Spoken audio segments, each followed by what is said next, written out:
64তম হিজুগুৰি ৰঙালী বিহু সন্মিলন উলহ মালহেৰে উদযাপন। অসমৰ অন্যতম এখন বিহু হৈছে হিজুগুৰি ৰঙালী বিহু সন্মিলন। 10 আৰু 11 মে দুদিনীয়াকৈ বিস্তৃত কাৰ্যসূচীৰে হিজুগুৰি ৰেলৱে কলনী খেলপথাৰত উলহ মালহেৰে উদযাপন কৰিছে ৰঙালী বিহু। 10 মেৰ প্ৰথম দিনৰ প্ৰথম কাৰ্যসূচী পতাকা উত্তোলন কৰে উদযাপন সমিতিৰ সভাপতি বিতুল বৰাই। তাৰ পাছতে স্মৃতি তৰ্পণ কৰে উদযাপন সমিতিৰ সম্পাদক গৌতম বৰুৱাই। লগে লগে উদযাপন সমিতিৰ মহিলাসকলে এক সুন্দৰ সমবেত সংগীত পৰিৱেশন কৰে। তাৰ পাছতে অতীতৰে পৰাই হিজুগুৰি বিহুৰ সৈতে ওতঃপ্ৰোতভাৱে জড়িত বয়োজ্যেষ্ঠসকলক এখনি ফুলাম গামোচা, চেলেং চাদৰ, জাপি আৰু মানপত্ৰৰে সম্বোধনা জনোৱা হয়। বিহু প্ৰেমী ৰাইজৰ মাজত উৎসাহ উদ্দীপনা দেখিবলৈ পোৱা গৈছে। বিভিন্ন প্ৰতিযোগিতাও অনুষ্ঠিত হয়। 11 মে তাৰিখে এক আকৰ্ষণীয় বৰ্ণাঢ্য সাংস্কৃতিক শোভাযাত্ৰা বাহিৰ কৰা হ'ব। সাংস্কৃতিক সন্ধিয়াত গীতৰ শৰাই আগবঢ়াব জনপ্ৰিয় কণ্ঠশিল্পী প্ৰাণদীপে। উদযাপন সমিতিয়ে সমূহ বিহুপ্ৰেমী ৰাইজক নিমন্ত্ৰণৰ শৰাই আগবঢ়াইছে। তিনিচুকীয়াৰ পৰা মৃণাল চক্ৰৱৰ্তী ৰিপৰ্ট। হয়, আজিৰ পৰা 64 সংখ্যক হিজুগুৰি ৰঙালী বিহু সন্মিলনৰ কাৰ্যসূচী আৰম্ভ হৈছে। হিজুগুৰি ৰঙালী বিহু সন্মিলনখনি অসমৰ এখন অন্যতম বিহু সন্মিলন। সোণালী জয়ন্তী গড়কা এই বিহু সন্মিলনখনি দুদিনীয়াকৈ 10 আৰু 11 মে তাৰিখে বিস্তৃত কাৰ্যসূচীৰে আৰম্ভ কৰা হৈছে।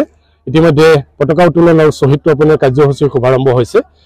আমি বিহু সন্মিলনখনৰ লগত সংগতি ৰাখি অসম ভিত্তিত হুঁচৰি প্ৰতিযোগিতা, বিহুৱতী প্ৰতিযোগিতা, ঢোল বাদন প্ৰতিযোগিতা, পেঁপা বাদন প্ৰতিযোগিতা, বিহুৱতী প্ৰতিযোগিতা, বিভিন্ন ধৰণৰ প্ৰতিযোগিতা আমি অনুষ্ঠিত কৰাৰ প্ৰয়াস কৰিছোঁ। ইতিমধ্যে অসমৰ বিভিন্ন প্ৰান্তৰ প্ৰতিযোগীসমূহে আমাৰ লগত যোগাযোগ কৰি আছে। খন্তেক পাছতে আমাৰ প্ৰতিযোগিতাৰ কাৰ্যসূচী আৰম্ভ হ'ব। আৰু ইয়াৰ লগতে আমি এই সন্মিলনখনিৰ লগত সংগতি ৰাখি আমাৰ হিজুগুৰি ৰঙালী বিহু সন্মিলনখনিৰ লগত বিগত 63 বছৰে যিসকল স্বনামধন্য ব্যক্তি জড়িত হৈ বিহু সন্মিলনখনি বৰ্তমান পৰ্যায়লৈ অনাত আমাক অৱদান যোগালে, যিসকল বৰ্তমান আমাৰ মাজত নিজৰ বাধ্যকতাক লৈ জীৱিত হৈ আছে, সেইসকলক আমি ইতিমধ্যে সম্বৰ্ধনা জ্ঞাপন কৰিছোঁ। আৰু তাৰ লগে লগে অহাকালিলৈ আমাৰ এটা আটকধুনীয়া 12 সাংস্কৃতিক শোভাযাত্ৰা হ'ব। তিনিচুকীয়াৰ যিমানসকল বিভিন্ন জাতি, বিভিন্ন ভাষা ভাষিক লোক আছে, সকলো লোকেই তেখেতসকলৰ নিজস্ব কৃষ্টি সংস্কৃতি প্ৰদৰ্শনেৰে আমাৰ এই শোভাযাত্ৰাত অংশগ্ৰহণ কৰিব।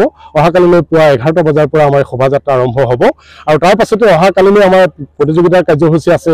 সন্ধিয়া ভাগলৈ আমাৰ এখন মুকলি সভা আছে। আৰু তাৰ পাছতে মুকলি সভাৰ পাছতে সন্ধিয়া প্ৰায় 7:30 বজাৰ পৰা আমাৰ এখন আটকধুনীয়া 12 সাংস্কৃতিক সন্ধিয়া আছে। অন্যান্য সাংস্কৃতিক দলসমূহৰ সাংস্কৃতিক অনুষ্ঠান পৰিৱেশনৰ পাছতো আমি আমাৰ এই অনুষ্ঠানটিলৈ আমন্ত্ৰণ জনাই আনিছোঁ। বৰ্তমান সময়ত যুৱ সমাজৰ মাজত অতিকে খ্যাত আমাৰ সকলোৱে পৰিচিত প্ৰাণদীপে আহি অহা কালি সাংস্কৃতিক সন্ধিয়াত আমাৰ মাজত গীত পৰিৱেশন কৰিব। আমি সকলো হিজুগুৰিবাসী ৰাইজৰ একান্ত সহযোগিতা আৰু উপস্থিতি শ্ৰদ্ধাৰে কামনা কৰিছোঁ।